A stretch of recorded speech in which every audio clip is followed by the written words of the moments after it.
Salam sejahtera, selamat pagi Bapak Ibu Guru yang ada di Sekolah Kristen Kanaan Global, semua staf, peserta didik dan orang tua murid yang saya kasih dalam Tuhan. Kita bersyukur pada pagi hari ini Tuhan telah membangunkan kita di dalam kasih karunia-Nya dan kita kembali boleh beraktivitas penuhnya. Namun indah sekali, mari kita bersama-sama kita mengikuti renungan pada pagi hari ini. Mari kita berdoa dalam hati.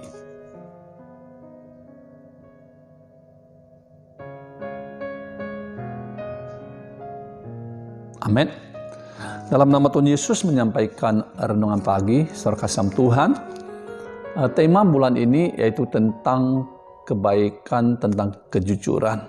Nah, mari kita bersama-sama kembali satu nas dan firman Tuhan. Nah, di dalam kitab Matius pasal yang ke-22. Matius pasal yang ke-22 ayat yang ke-37 sampai ke-39. Satu nasihat Tuhan Yesus yang sangat berharga bagi kita. Ayat ke-37, kata Yesus kepadanya, "Kasihilah Tuhan Allahmu dengan segenap hatimu dan dengan segenap jiwamu dan dengan segenap akal budimu." Itulah hukum yang terutama dan yang pertama. Dan hukum yang kedua yang sama dengan hukum itu ialah kasihilah sesamamu manusia seperti dirimu sendiri. Yesus begitu mengasihi manusia, dia mengajarkan bagaimana hidup manusia menjadi lebih baik, lebih indah, lebih mulia. Maka manusia itu harus belajar, yang paling utama di dalam kehidupannya adalah belajar melakukan kebaikan dengan cara mengasihi sesama manusia. Ketika kita mengasihi Allah, ketika kita mengasihi sama manusia, sebenarnya kita sedang melakukan sebuah tindakan untuk mengasihi diri kita sendiri. Ada sebuah cerita seorang anak kecil yang ibunya sedang sakit dan sangat membutuhkan obat. Maka anak ini dia mencoba pergi ke sebuah toko obat dan mau meminta obat, dan ternyata sang pemilik toko tidak memberikannya, sehingga dengan sangat terpaksa dia mencuri obat itu. Dan setelah dia mendapatkan obat, dia pun lari, saudara.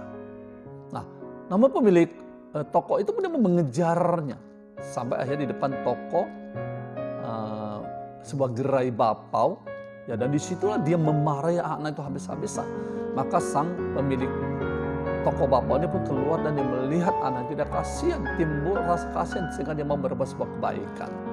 Ya, dia pun segera membayarkan obat itu dan sekaligus memberikan dia beberapa bapau ya kepada anak itu untuk dibawa pulang ke rumah untuk dia makan dan dimakan oleh orang tuanya.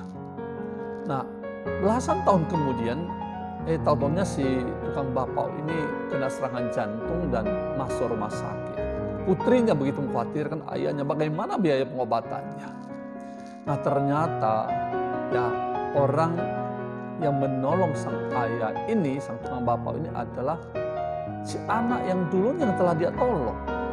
Ya, maka pada saat keluar bil penagihan, anaknya begitu sih melihat biayanya yang sangat yang takut biayanya akan sangat besar. Ternyata ketika dia membuka bil itu, maka tertulis biayanya telah lunas ya oleh beberapa bapau dan uang tebusan obat belasan tahun yang lalu.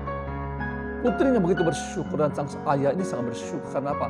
Karena suatu kebaikan yang dia taburkan 15 tahun yang lalu. Ketika kita menaburkan sebuah kebaikan kepada sesama, ya memang saat ini belum kita melihat apa, belum menuai apa, tapi waktu Tuhan tiba, kita akan dapat menuai apa yang Tuhan kehendaki. Tuhan lihat apa yang kita taburkan. Ketika kita berbuat kebaikan kepada Allah, kepada sesama manusia, maka sebenarnya kita sedang menabur kebaikan dan menuai kebaikan untuk diri kita sendiri. Mari kita berdoa. Di dalam nama Tuhan Yesus kami berdoa, Bapa, terima kasih. Ajari kami terus melakukan kebaikan untuk mengasihi sesama. Dan kami percaya setiap kebaikan yang kami tabur tidak pernah pergi dengan sia-sia, tapi akan mendatangkan sebuah manfaat dan mendatangkan kebaikan bagi diri kami sendiri. Terima kasih, kami akan beraktivitas sepanjang hari ini dan Roh Kudus menyertai kami. Hanya dalam nama Tuhan Yesus kami berdoa dan bersyukur. Haleluya, amin. Selamat pagi, salam Immanuel, Tuhan Yesus beserta kita.